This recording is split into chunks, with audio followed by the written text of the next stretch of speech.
A substantial part of the imagination, energy, and genius of the United States is being devoted to the scientific exploration of our universe. The launching pads and gantries of the Atlantic Missile Range mount many of our experiments into the very nature of creation.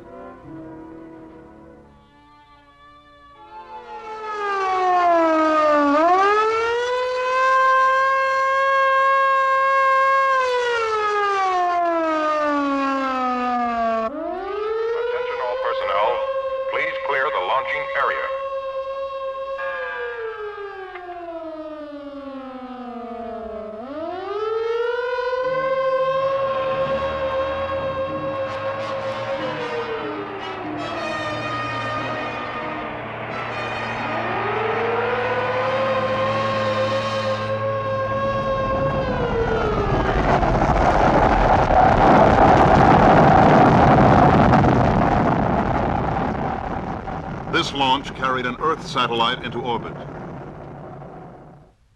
Soon, before the Earth turns many hundred times, a man will climb into a capsule at the Atlantic Missile Range and be hurled headlong into space.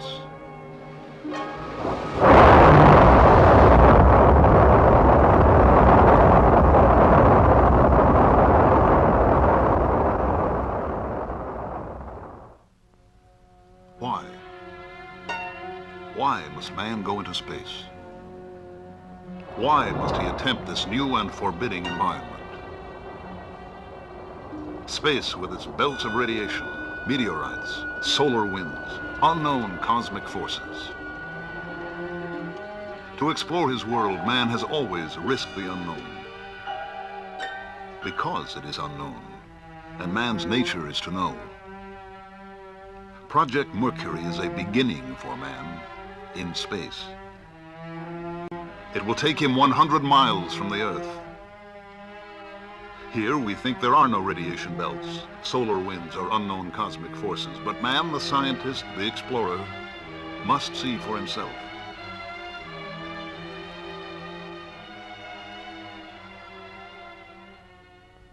Each component of Project Mercury will be held up and measured in the unbending light of scientific truth.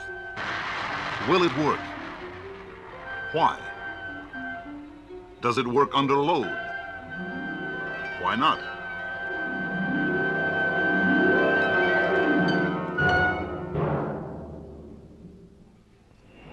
The problem of selecting pilots to represent the United States in space was approached from the same uncompromising direction. From all of the active duty pilots in the Navy, Marines, and Air Force, the service records of 473 test pilots were selected for review. 110 met the basic qualifications. Each must be a graduate of a Navy or Air Force test pilot school, 1,500 hours of flight time, qualified in jet aircraft, an engineering background, younger than 40 at the time of selection, and 5 feet 11 or less. The National Aeronautics and Space Administration asked 69 Navy, Marine, and Air Force officers of the 110 who qualified to come to Washington for a briefing. They were interviewed, tested, and asked to volunteer for the Project Mercury mission. 6 were discovered to be too tall. 16 declined, and 47 volunteered. 32 were asked to continue through a series of capability tests which would indicate not the best man in the group, but the various degrees of qualification of each man.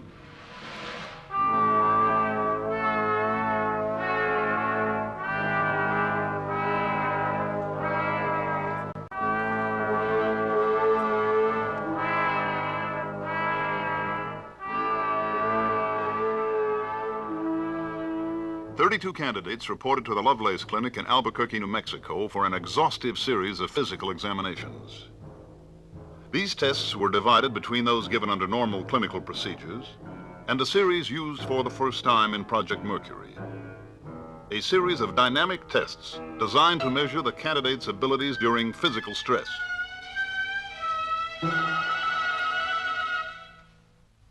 Laboratory studies were made in each physiological area. As military pilots, these men had passed yearly flight physicals.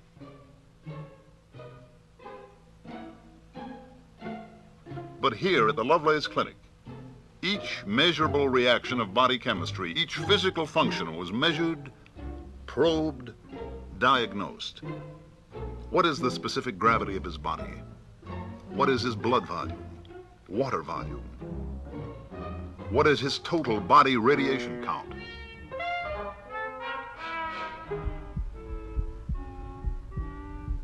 We are listening to his heart. When the astronaut is orbiting in space, the measure of his heart's contraction and expansion will be telemetered to the Mercury tracking stations.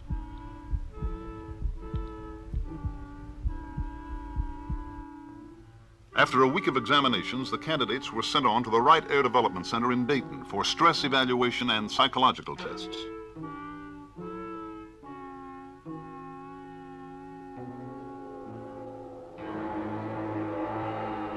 This Project Mercury candidate is preparing for stress.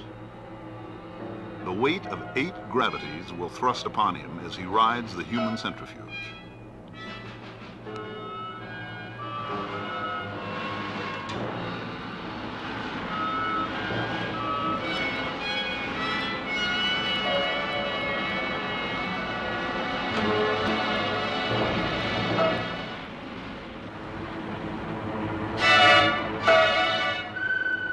His reactions are studied. The results will indicate how he fared under multiple gravity forces. Did he show a tendency to pull back? No. Was his tolerance level low or was it high? Now, can we shake his equilibrium?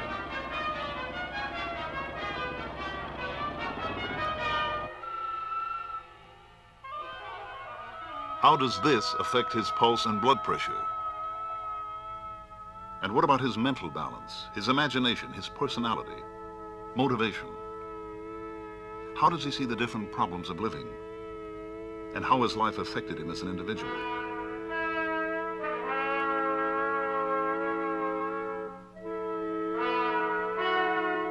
Test his memory, comprehension, perception, visualization.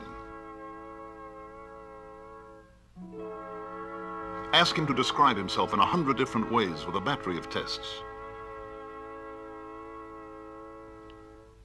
Now take him up to 65,000 feet for 1 hour in a pressure chamber.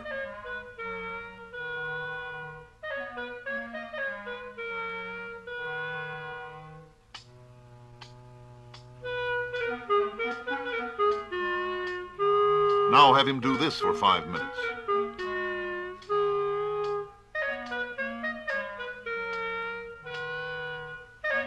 Then ask him to take a walk. Walk until his heart beats 180 times a minute. Elevate the incline 1 degree every minute. These tests continued until all 32 men had been evaluated.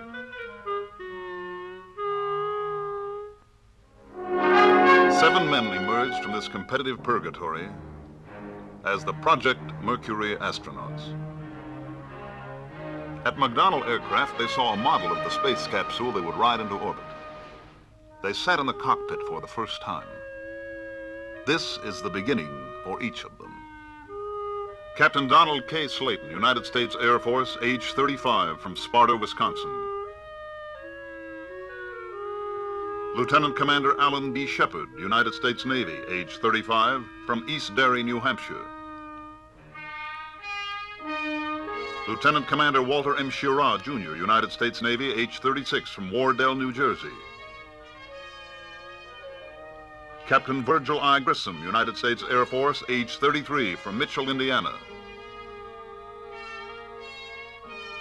Lieutenant Colonel John H. Glenn, United States Marine Corps, age 38, from New Concord, Ohio.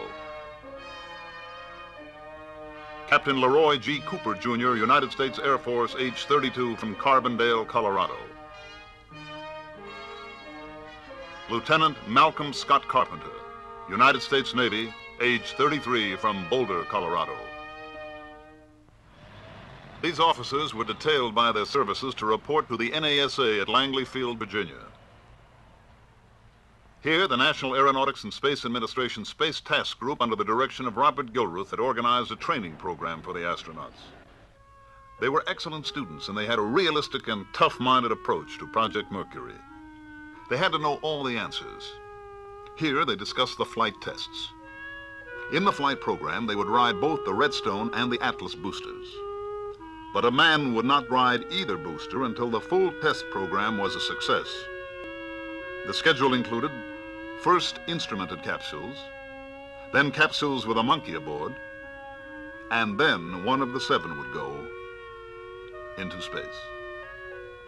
The schedule also provided for the problems of flying near the Earth. They must maintain their proficiency in high-performance military aircraft.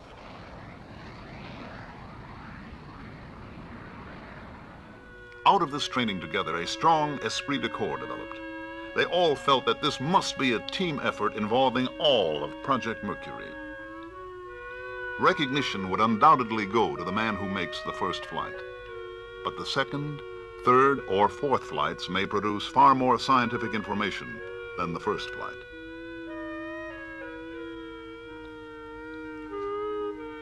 Soon, all of the astronauts were busy qualifying themselves for a space flight. They rode the human centrifuges of the Air Force and the Navy. Here, they trained to increase their resistance to the forces of nature that were pitted against them.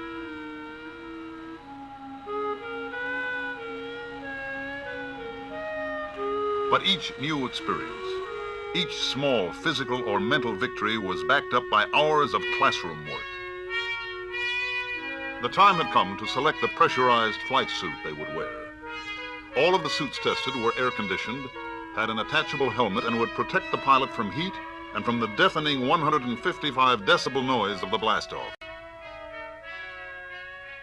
The problem was to select a suit which had complete pressure integrity, which was resistant to temperature and was not too bulky, a suit which allowed comparative freedom of movement, yet a suit which was completely reliable. This modified U.S. Navy Mark IV suit worn by Shepard was selected for further testing.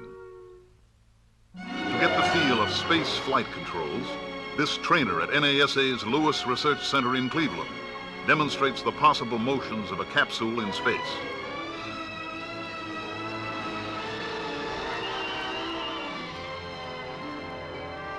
While the astronauts perfect themselves for their mission, the hardware of Project Mercury is being tested, evaluated, reshaped, and tested again. Off Wallops Island, Virginia, capsule drops at high altitude test the parachute and recovery systems.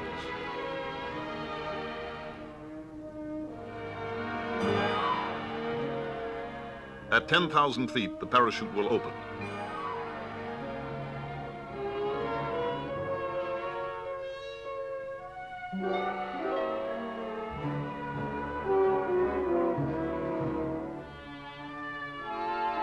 The astronaut riding his capsule will land in the Atlantic recovery area off the coast of Florida.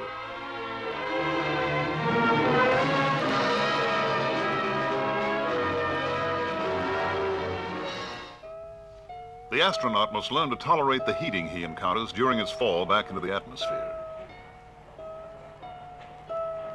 These quartz tube lamps produce great heat.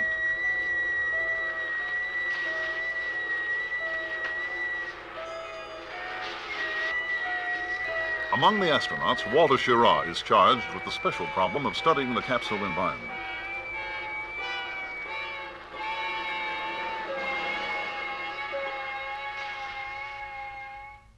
But there are some moments of rest for the astronauts. Here, they sit in a projection room and watch the films taken of their visit to the Atlantic Missile Range, Cape Canaveral. On trips like this, each man gathers information concerning his particular assigned area of individual study. He is then responsible to the rest of the group for this information.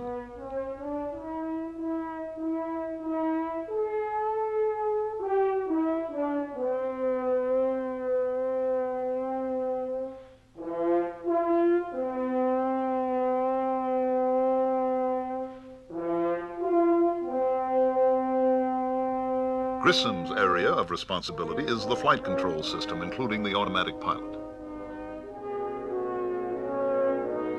Cooper's area concerns the ballistic flights with the Redstone missile.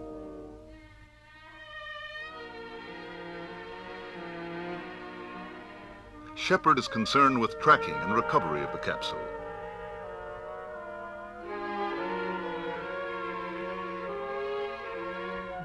Glenn has the cockpit area.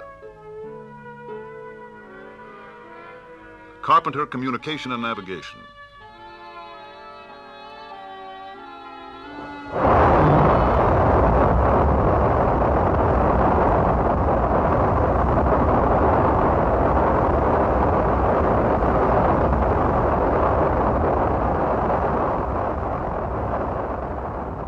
And Slayton has the responsibility for knowing Atlas and all of its systems.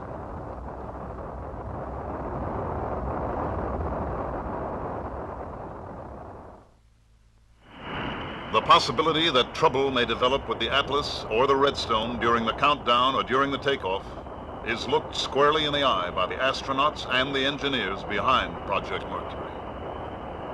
This booster was not a Mercury vehicle, but imagine the worst possible situation for the astronaut, that his capsule is now mounted on top of this Atlas.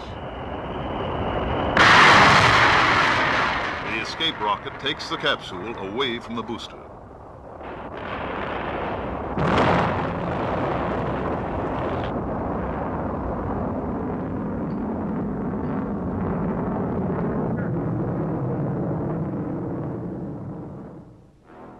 The tower separates.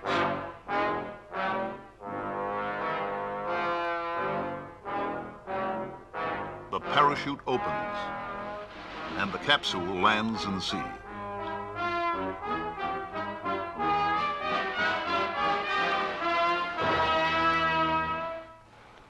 Success in a pioneer mission depends on optimal human performance.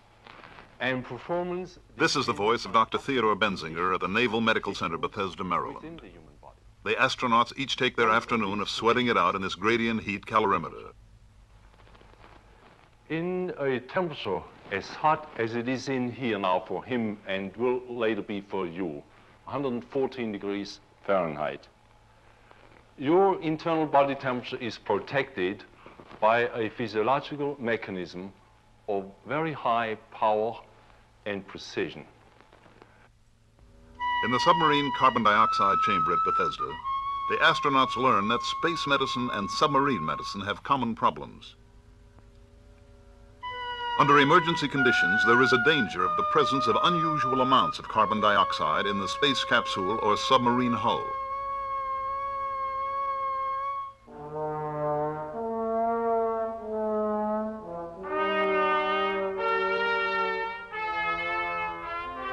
After 2 hours in the chamber under 3% carbon dioxide, these men are tired. But they were convinced that they could function for quite a long time. At least long enough to make a complete orbit of the Earth and then to make an emergency re-entry and landing.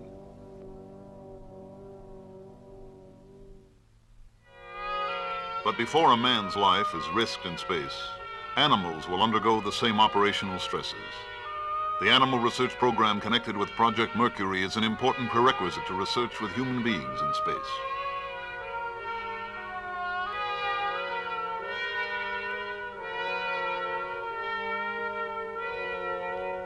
The NASA research, which created the individually molded couch, was another step toward minimizing the hazard of injury during the Mercury mission.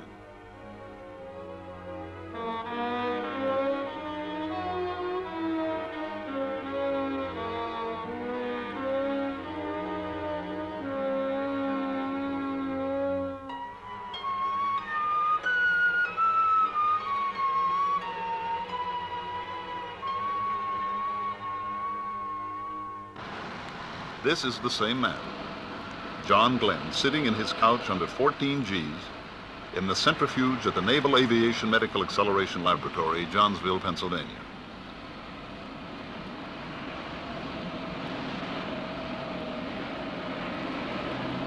And this is Gus Grissom.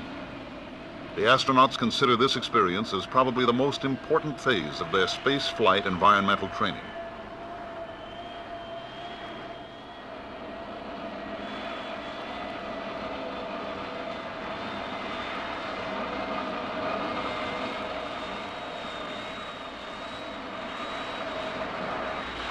Alan Shepard.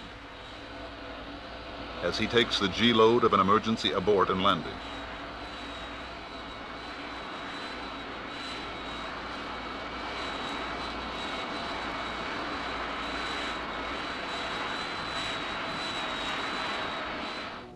To be able to take this physical beating, these men must be conditioned like athletes.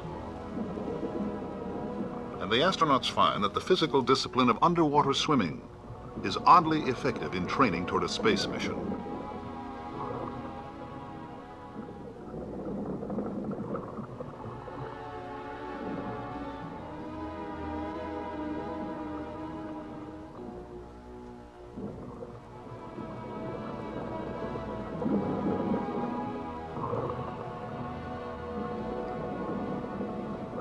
Navy Underwater Demolition Team 21 at Little Creek, Virginia, supervises the instruction of the astronauts.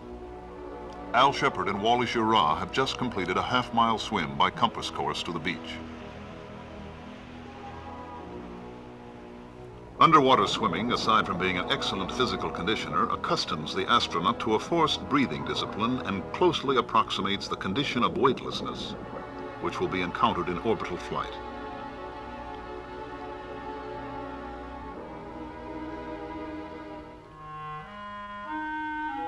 Now, imagine, if you will, that you are watching the first Project Mercury launching at the Atlantic Missile Range, Cape Canaveral. At launch time, the manned capsule with its escape system is thrust into the sky by the 2 booster engines and 1 sustainer engine of the Atlas.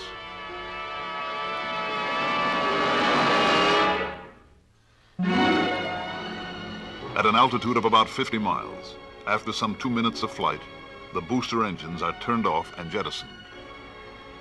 The sustainer engine continues its thrust toward orbital speed as the escape rocket fires, pulling the escape tower free of the capsule.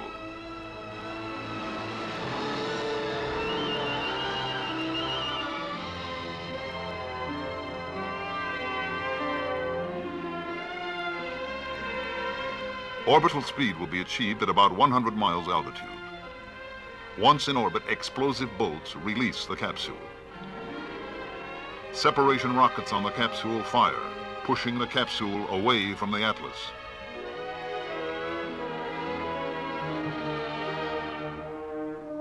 Now the capsule automatic pilot rotates the capsule. If the automatic pilot fails to respond or becomes erratic, the pilot has controls to maneuver the capsule into proper orbital attitude. Through a periscope or through his window, the pilot observes the Earth below and the heavens beyond the horizon.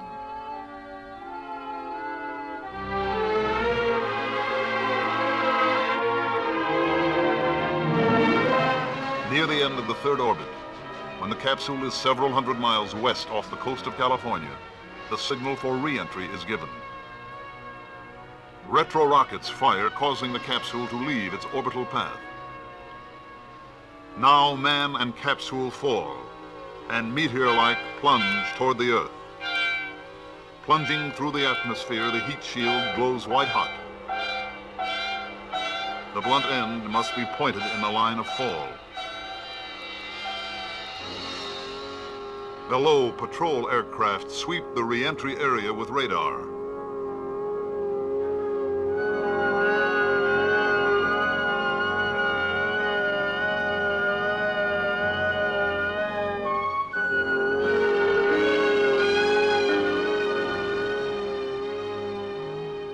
At 10,000 feet, the main parachute extends, and a SOFAR bomb is released. The bomb, exploding some 3,000 feet under the ocean, provides an accurate fix. With this information, patrol aircraft and ships converge on the spot where the capsule is expected to land. When the capsule hits the water, the parachute is released and sea dye marker spreads out on the surface of the water. As the capsule floats in the sea, a signal light and automatic radio transmitter indicate the exact position. And so, before the Earth turns many hundred times, another booster will rest on the pad of the Cape. And one of the astronauts will ride here on the shoulders of Atlas. This unmanned Atlas booster and capsule proved in the flight test experiment named Big Joe that this vehicle could perform the mission.